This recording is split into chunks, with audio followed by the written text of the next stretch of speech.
செல்ல குழந்தையே, வளர்பிறை அஷ்டமியினுடைய வெற்றி விடியலில் என் பிள்ளை உன்னை சந்திக்க இந்த வராகி மன மகிழ்ச்சியோடு வந்திருக்கிறேன்.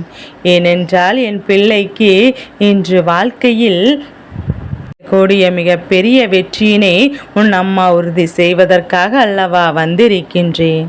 என் குழந்தை, இந்த வளர்ப்பிறை அஷ்டமியில் இன்று இரவுக்குள் ஒரு முறையாவது நான் சொல்கின்ற இந்த ஒரு வார்த்தையை நீ சொல்லிவிடு. நிச்சயமாக நீ எதிர்பார்க்காத பேரதிர்ஷ்டங்கள் எல்லாம் இந்த வாழ்க்கையில் உனக்கு வந்து சேரும். என் குழந்தையே, பொதுவாக அஷ்டமி திதியில் நாம் கால பைரவரை வழிபட வேண்டியதற்கு காரணம் என்னவென்று என் பிள்ளை நீ தெரிந்து கொள்ள வேண்டும் அல்லவா? பொதுவாக வளர்ப்பிறை அஷ்டமி தினத்தில் பைரவரை வழிபடுவதனால் செல்வம் பெருகும், அஷ்டலட்சுமியினுடைய அருளும் உனக்கு கிடைக்கும். அது மட்டுமல்ல, என் பிள்ளையே, சிவபெருமான் எடுத்த 64 அவதாரங்கள் மிகவும் சக்தி வாய்ந்ததாக போற்றப்படுகின்றன.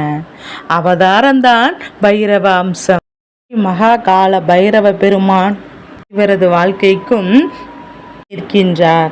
அவரை நீ அனைத்து பக்தர்களுக்கும் விதமான வெற்றிக்கும் வாழ்க்கைக்கும் அமைத்து கொடுத்து அவர் ஆசீர்வதிப்பார். இல்லையே, வளர்பிறை அஷ்டமி நாளில் நீ கால பைரவரை அல்லது விஸ்வ பைரவரை நீ வழிபடலாம்.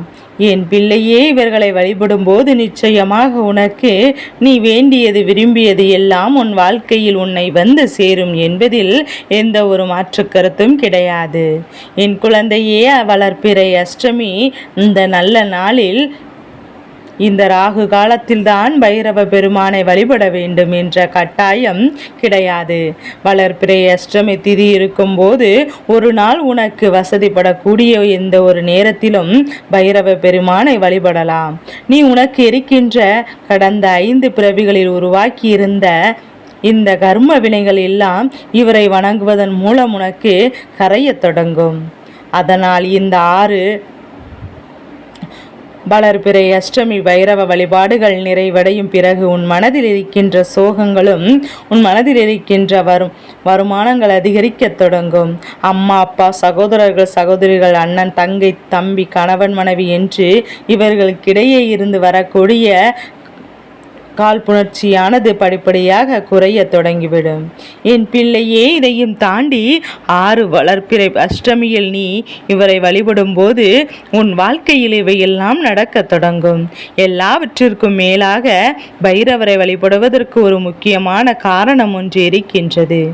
என் பிள்ளையே, அது என்ன தெரியுமா? சனி பகவானுக்கு வரம் கொடுத்தவர் கால பைரவர். என்ன வரம் கொடுத்திருக்கிறார் தெரியுமா? நான் என்னுடைய பக்தர்கள் யாருக்கெனும் இந்த விஷயத்திலிருந்து நீ மீட்பு கொடுத்து விட வேண்டும் என்று சொன்னால் அவர் சனியின் பிடியிலிருந்து விடுவிக்கப்படுவார். சனி பகவானுக்கு உத்தரவிடக்கூடிய வல்லமை பைரவருக்கு இருக்கின்றது.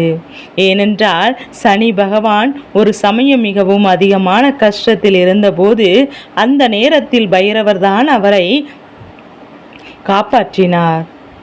தன் மைதனன் யமன் பைரவரிடமிருந்து அதீத சக்திக்கு அவனுடைய தம்பியான சனீஸ்வரன் பைரவரை நோக்கி கடுமையான தவம் இருந்தார்.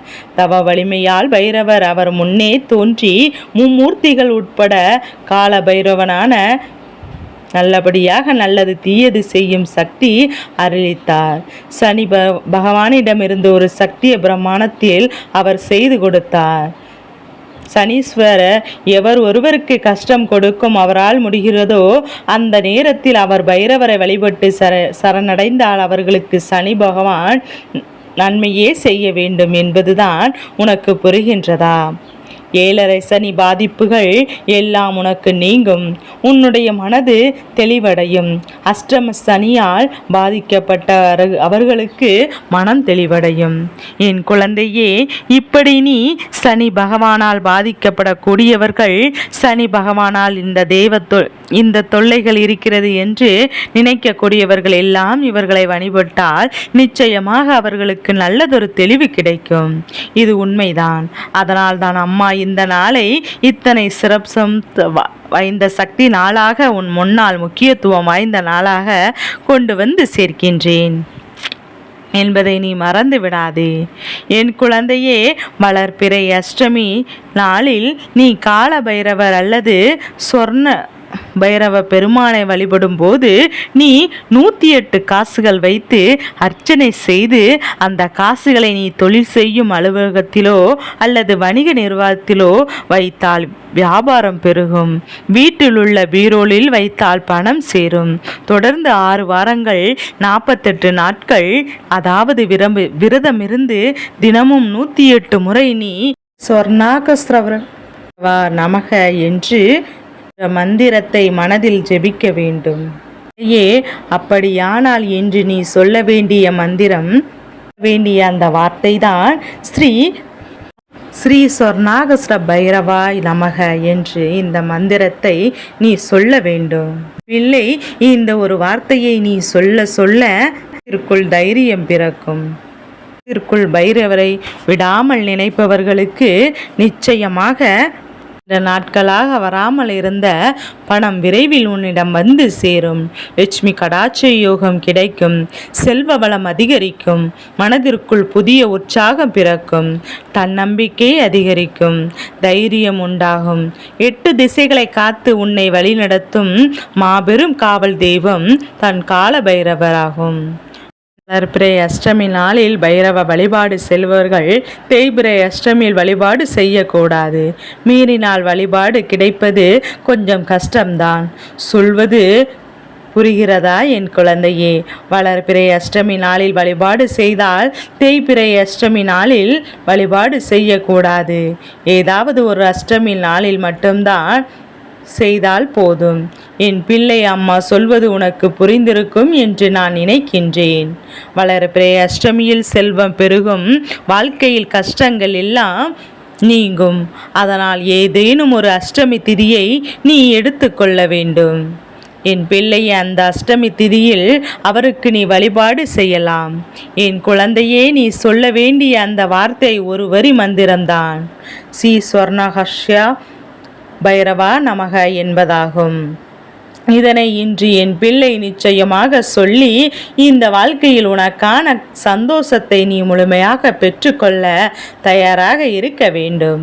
யார் நினைத்தாலும் உன் வாழ்க்கையில் எந்த கஷ்டங்களையும் கொடுத்து விட முடியாது என்பதை உணர்ந்து கொண்டு இனி வரக்கூடிய நாட்களை தெய்வத்தின் அருளால் உனக்கானதாக மாற்றிவிடவும், சனி பகவானால் பாதிப்பு இருக்கும் பட்சத்தில் இவரை வணங்கி அவனுடைய வீரியத்தையும் குறைத்து உனக்கான நன்மைகளை பெற்றுக்கொள்ள நீ தயாராக இருக்க வேண்டும்.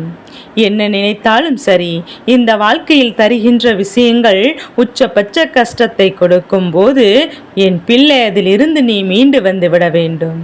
எந்த நேரத்திலும் வாழ்க்கையில் பல வேண்டுமானாலும் நடக்கலாம். என் பிள்ளை என்பதை உணர்ந்து கொண்டு உன் வாழ்க்கையில் உனக்கு கொடுத்திருக்கின்ற ஒவ்வொரு சூழ்நிலையும் நீ தெளிவாக புரிந்து கொண்டால் இந்த வராகி எதற்காக உனக்கு இது போன்ற நல்ல செய்திகளை தருகிறார் என்பதை புரிந்து கொள்வாய். வாழ்க்கைக்கான பொறுப்பினை இந்த வராகி நான் ஏற்றுக்கொண்டிருக்கின்றேன். உன் வாழ்க்கையில் என்ன செய்ய வேண்டும் என்பதை உன்னை விட நான் தான் அதிகமாக கவனத்தோடு இருக்கின்றேன். ஒவ்வொரு தெய்வங்களுக்கும் உகந்த நாள் வரும்போது அந்த நாளில் என் பிள்ளை நீ இது போன்று சரியான மந்திரங்களை எல்லாம் உச்சரிக்கும் போது உனக்கான நல்ல விஷயங்கள் சரியாக செய்யும் போதும் உனக்கான வெற்றி உன்னை வந்து சேராமல் வேறு எங்கும் சென்று விடாது என்பதை நீ மறந்து விடக்கூடாது. என் பிள்ளைக்கு வாழ்க்கையில் தந்திருக்கின்ற ஒவ்வொரு அற்புதமான நாள் உன்னுடைய வேண்டுதல் எல்லாம் நிறைவேறப் போகின்ற நாள் என்றே நீ எண்ணிக்கொள்ளலாம். அப்படி இருக்க வேண்டிய இந்த நாளில் உனக்கான அத்தனை சந்தோஷங்களை மீட்டு கொடுக்க நான் நிச்சயமாக உன் இல்லத்தை தேடி வரப்போகின்றேன் என்பதை புரிந்து கொண்டால் போதும். என் குழந்தைக்கு இந்த வராகி தருகின்ற வெற்றி செய்தி ஒவ்வொன்றும் உன் வாழ்க்கையில் உனக்கான நன்மைகளை உருவாக்கும் என்பதை நீ புரிந்து கொண்டு உனக்கு என்ன வேண்டுமோ அதை சரியான நேரத்தில் என் பிள்ளை நீ பெற்றுக்கொண்டால் போதும். எப்போதும் இந்த வாழ்க்கையில் உனக்கானவை எல்லாம் உன்னை வந்து சேரும் என்பதை நீ நிச்சயமாக உணர்ந்து கொள்வாய். வாழ்க்கை தருவது அத்தனையும் உனக்கு மட்டுமே சொந்தமானது. இந்த வாழ்க்கையில் இருக்கின்ற அத்தனை விஷயங்களும் உனக்கு மட்டுமே நிரந்தரமானது. என்றும் இந்த வாழ்க்கையின் மீது கொண்ட அன்பை ஒரு நாளும் விட்டு விடாதே. தெய்வங்களும் உன் வாழ்க்கையில் ஒன்று சேர்ந்து விட்டால் மாற்றங்கள் உறுதி. என் செல்ல குழந்தைக்கு இந்த வராகி அம்மாவினுடைய ஆசீர்வாதங்கள் எப்போது முழு மனதோடு உண்டு.